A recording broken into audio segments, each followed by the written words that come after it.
and thank you Apsis Hong Kong for having me here today. As he said, my name is Niklas Jakobsson, and I'm a Senior Marketing Manager at Apsis headquarters back in Sweden. Today, I'm going to give you a unique insight. Actually, you're going to be the first people to ever hear about how Apsis has transformed as a company and how that has fundamentally changed the way we do marketing ourselves. Now, Jason finished off his presentation with an animal, so I figured it was only right that I start mine with an animal as well. This is actually my dog Semsem, and a fun fact for all you locals, Semsem was born and raised an hour and a half from here in Zhongshan, China, where I used to live. I brought her back to Sweden on a plane. They didn't automate her communication, unfortunately.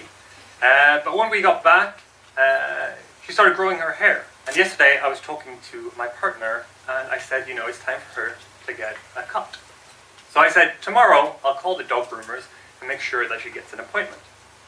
And if you think back on your day-to-day, or your week so far, I'm sure you'll find the points in your life where you've made a promise to someone. Maybe you said, I'll leave work early, don't tell the boss. Maybe you said, I'll make dinner tonight, or you'd pick up the kids. Can anyone relate to that? Nice show of hands. Has anyone made a promise to anyone today that they would do something? A couple, and the others maybe not so much. Now, making promises, that's the easy part of life. I told my partner I would call the dog groomers. She might see this video, and I'll admit I haven't done so yet, and I'm sorry. But as marketeers, we do this every day as well. That's the easy part of marketing, saying, I'm going to do this for you.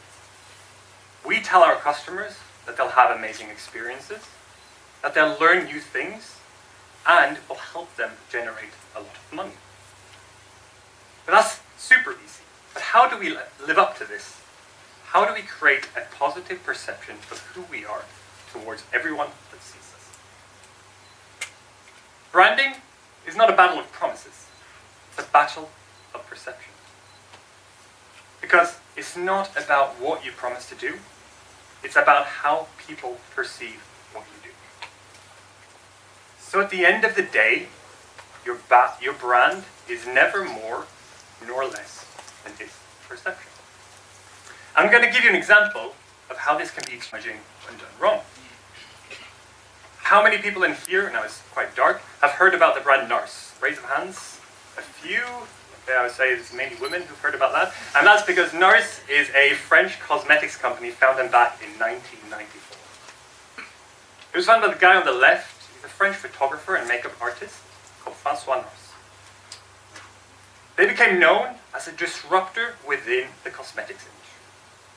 Their global success was built on avant-garde campaigns, exclusive products, and ear-shattering shears from the cruelty-free makeup.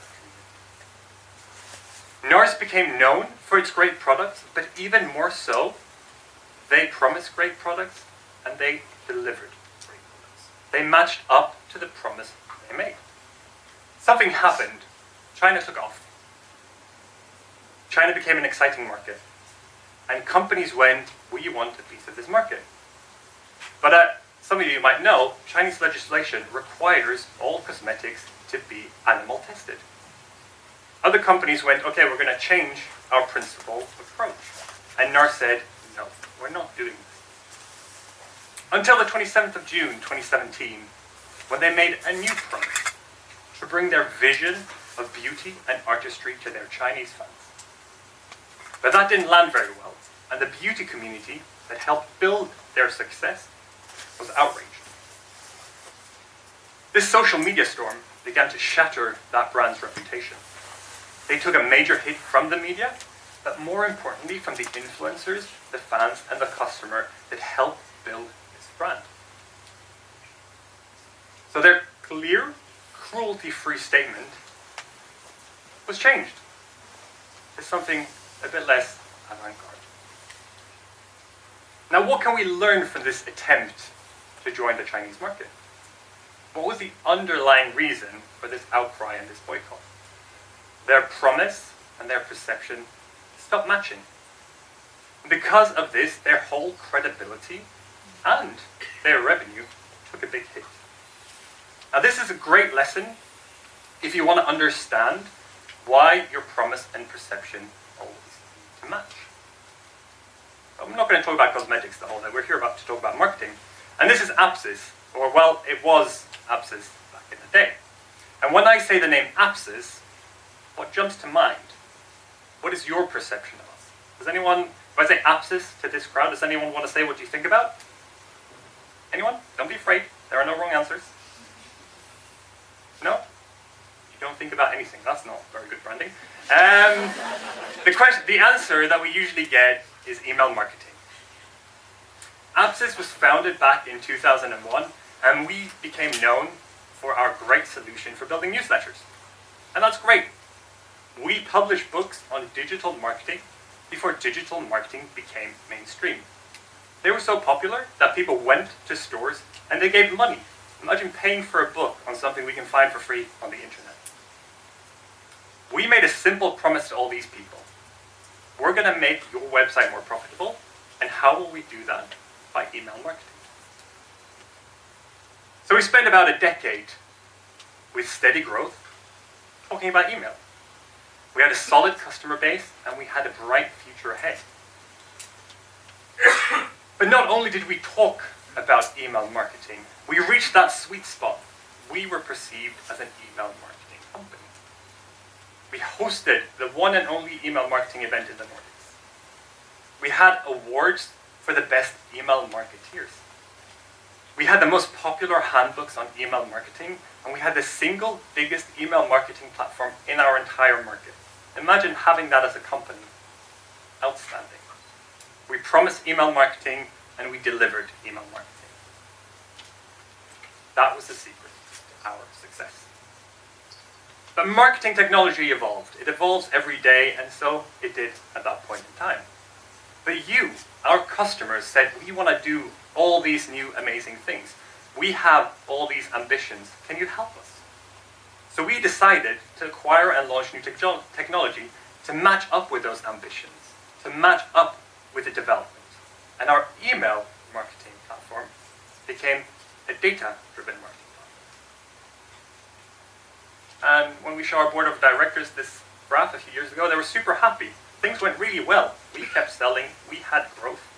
And we started talking about all the amazing things we could do for our customers now.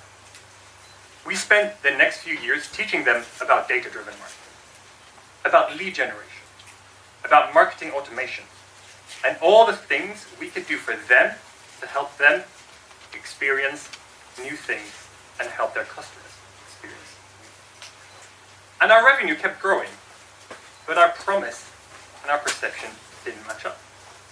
We promised data-driven marketing, but people saw us as an email marketing company. And based on my example, it's never really a good thing. So we realized we had to change. We sat down and said, okay, we need to do things differently. And where do we start? How do you start from going from being email marketing for 10 years to being data-driven marketing? In the tech, see the dog theme. In the tech industry, there's a saying that goes, eat your own dog food. That basically means you should apply your own technologies and services to benefit your internal operations. You should practice what you preach. Now, I love dogs, but I wouldn't call our platform dog food. So I say, we drank our own champagne. But making this change is not just about taking technology and using it. The great appeal of data-driven marketing is that you as a marketeer don't have to rely on gut feelings when you take tricky decisions. There's data, there's information, and you can use that as a foundation for making decisions. Because we all know, when you use opinion and you let that drive the conversation, you usually end up with bad results, with the wrong results. When the loudest guy in the room gets to drive the conversation, you probably don't end up where you want to be.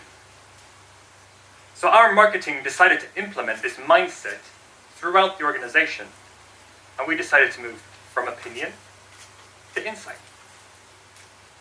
So we went from this. Let's call Dan, because I think he'd be interested in marketing automation, to this. Dan has downloaded our marketing automation handbook. His emails aren't as effective as they once were. Let's give him a call. how did we do this? How did we make this shift? Well, we knew that we did a lot of things. I have some great colleagues both here and back in the Nordics that do a lot of marketing activities every single day. But what are those activities, both offline and online? We started mapping out every single thing we did and every single journey we took people on. That's something that's key with digital marketing. Start with the data and the information you have today. Now, knowing all these different things, that's one thing. But how do you transform that into a real shift for a whole marketing department, and in fact, a whole company? We need a strategy, right? Like Jason mentioned before, strategy is the foundation, the mindset off of which you build a successful data-driven marketing solution. So your question to me might be, what's the Apsis strategy? It's this. Now, this is just a simple picture, but this infinity loop is the conceptual framework behind everything we do at Apsis Marketing. Our ambition, both offline and online, is to have a consistent and never-ending customer journey. So if this is the first time you hear about Apsis, or if you've been a customer for 10 years, it will look the same, sound the same, and evoke the same perception. Now your reaction might be, that's not possible, you can't do this is never going to happen. And I say, fair enough. But this is our ambition. This is what we strive towards every day. Now, you can't take this and go back to your manager and say, I got an infinity loop from the seminar I went to, so I'm actually going to break it down a bit more for you. We start off by simple demand generation. We use a variety of online channels to make sure that we put our brand out there. We say, hey, we're Apsis, this is what we do, and this is how we can help you. We try to create specific audience that we then can retarget with content, with exciting things that will evoke the right perception. Now, once they know who we are, we obviously want to know who they are. If we don't know who they are, we can't turn them into customers. So we want to capture that information. And there are many great ways to create marketing captured leads. Some of them are handbooks, webinars, and other types of downloadable content where people go, hey, in exchange for this information, I'm going to tell you who I am. Now, when we know who they are, we usually know what they're interested in. That's when we can start nurturing them. We use, amongst other things, marketing automation to nurture them through the sales funnel. But we also host seminars to make sure that we give people that personal touch to help move them through the sales funnel, but also add more value to them.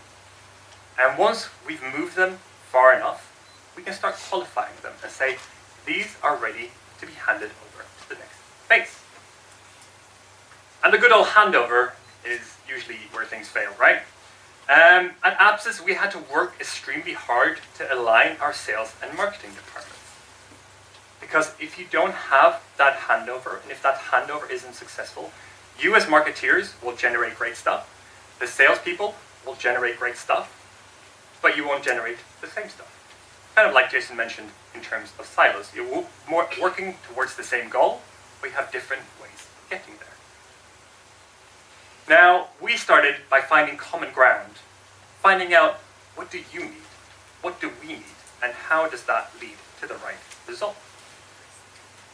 Now, once we had that in place, and this is an ongoing process, we could start handing over those qualified leads for sales conversations. That gave our sales force a way to contact the right people at the right time. But even more so, they had an understanding of that customer journey that they had been on. And that's an extremely powerful tool. Imagine someone picking up the phone, it can also be a bit scary, saying, hey, I've seen you've done these and these things. I've seen you've spoken to these and these people. Let's see what we can do together. And once they managed to get in touch, set up those meetings, and have successful conversation, the sales force could start qualifying these people by putting actual financial value on them, generating sales qualified leads. Now, through this, I also think this looks like a smiley, through this, we managed to create a loop where nurturing everything marketing generates is handed back over to sales. But not only that, whatever sales does and whatever results they generated is fed back to marketing. So we can say, hey, we need to do these things differently. We need to do these things better. And we can constantly adjust our marketing. So results, right? That's the bottom line. That's what we're all paid to do. And I'm actually going to share some of our best results, I would say. These are two qualitative measures that we measure every single day. First, we have the conversion from marketing qualified leads to sales qualified leads.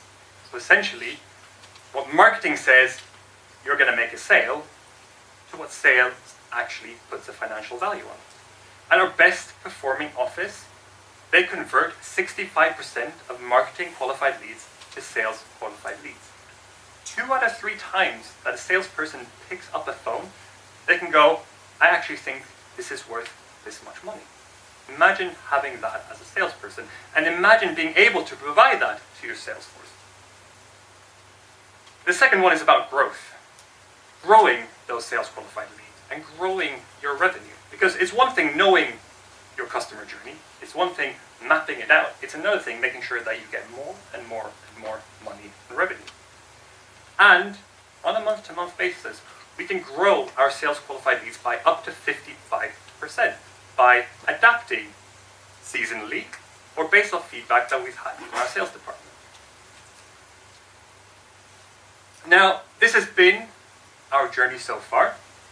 It's been a long and exciting journey. Now, working in data-driven marketing is fun. It's challenging because there's always something new to work with, right? But most importantly, this journey has been very educational for us as a company. We have learned a lot of things about how we use our own products. We have understood some of the pains that you have working with us. So I actually thought I'd share some of those key learnings, some key takeaways that we've had. First and foremost, your promise and your perception need to match. Not only do you need to know what you promise, when you promise it, and how you promise it, you need to know how that's received, and more importantly, how that's perceived. If you don't know how people react to your messaging, you will never know the full extent of your brand. And this isn't a one-off thing. I'm here today, I'm going to be here forever. If we look back at NARS, they squared up their promise and perception, as did we at Apsis. But something changed. You need to be constantly on top of your brand. Map out those touch points. Figure out what you're doing today, whether they're good, bad, useful, successful. Find out what you're doing. Because when you know that, you have a solid foundation to start off of. Build a framework to align sales and marketing. This is vital for this type of way to work. Understand what your sales department needs, what you can offer them, but what they can give you in return. Make sure that you're creating a mutually beneficial relationship for all parties involved. Find out their pain points. Find out how you can support them in their sales conversation, moving people through the sales funnel and closing deals. And my biggest advice, all marketeers in here like myself, go speak to them today, tomorrow, next week. Don't wait for them to come to you. Be proactive. Don't be reactive. Start with the data. It's something that we've pushed throughout the presentation so far, and I think it's super key. Some of the salespeople in here might not like me saying this, but don't run out and buy a solution here and now. Find what data you have, use that to underpin a strategy, and once you have that in place, find the solution to make that a reality. Because if you have a strategy, you will be a lot more successful than if you have data, you buy a solution, you do certain things, it's all going to fall apart. Don't be afraid to work cross-functionally. Now, if we're talking buzzwords, this is one of my biggest buzzwords that I look at. But I'll give you an insight. When we have a normal marketing meeting at Apsis, we can have product people. We can have CRM developers, marketing specialists, content specialists, strategists. The list goes on and on and on. Essentially, we look at the organization that we have and say we need these skills. regardless of department. Don't be afraid to bring people into your meetings, to your house. Show them what you want to do and see how they can help you accomplish that, because you'll be surprised by how willing they actually are to help as soon as you start this. Now, this is what we learned about implementing stuff internally. But we also learned a lot of things about our products and what we can offer. We realized that having a marketing platform is great. We realized that having customer data and a 360 overview is great. But you know what's even better? You can put those two together. So what we're actually working on right now, this very second, is building a platform where we can put our marketing tools and customer data in the same place. So not only can you see what they're doing, you can have concrete and relevant actions throughout that customer lifecycle, automated or manual. And that for us is our future. With that, I want to say thank you very much for listening. I hope you enjoy this, and I'll be happy to take some questions.